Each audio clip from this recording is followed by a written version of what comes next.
All right, if you're like me and you've got a radiator and a mechanical fan and you get a little bit of a heating problem, what you can do is go to an electric fan setup. It sounds pretty complicated. It's actually not. All I did was I worked with Griffin. They were friggin' awesome. I sent them the type of radiator I had, and it didn't match up in the system for some reason. It was one of their older ones. But what they did was they sent me a form, and really easy, I measured this weld, so that width, and then the length to get an idea of, or a very exact measurement rather, of the type of shroud that they would make. And they sent me this shroud with the two fans built onto it. And literally all you have to do is unbolt your regular radiator housing. I had a shroud on mine. Took that out, took off the fan, and literally bolted this back on. The next step was the wiring part, and that too, super simple. So if you look down here, you'll see my connectors. And each fan has a set of connectors, and with two wires. One wire is ground, and then that leads directly to the back of this terminal on this marine style connector. And the other one is power. And if you follow it, I know it's kind of hard to see, but if you follow it, it's the yellow and the blue wire in that. And I literally just connected those together, and I mean, that's it. That's all you got to do. The controller is this little unit here, and I'll show you some videos of it running. But what it has is three wires on the top. Those are the fan 1, fan 2, and they're super easily marked. They actually have a label on them. And one for power. And I have that going right there in the back of that marine grade block. All you gotta do is strip it and put it in there, screw it down, and you're done. The other wires that they had, there was actually three. One was for air conditioner.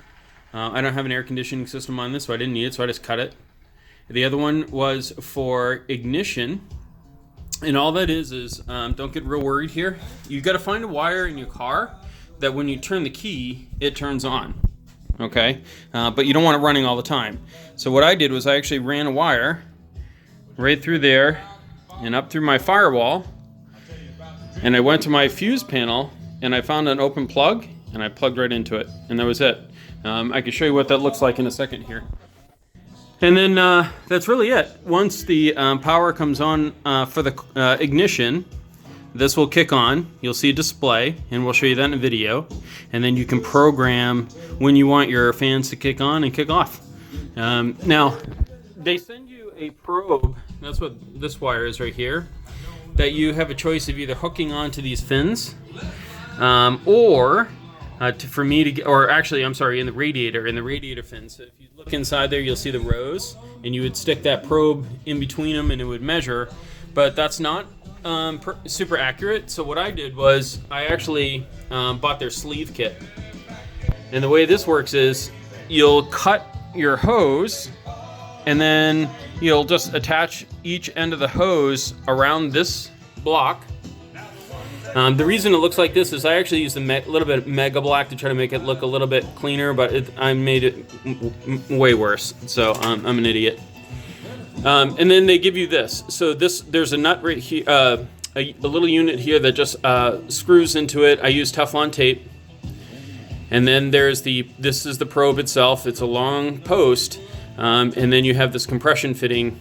And all you do is you just, and the compression fitting underneath it has one of these. I don't know why they send you two, but at any rate, we've installed it. And let's see here. Reconnected all my stuff. Now let's go to the front, and I'll show you real quick the wiring that I talked about that comes into your fuse box. And like I said, it's super simple. I ran a wire, just one wire.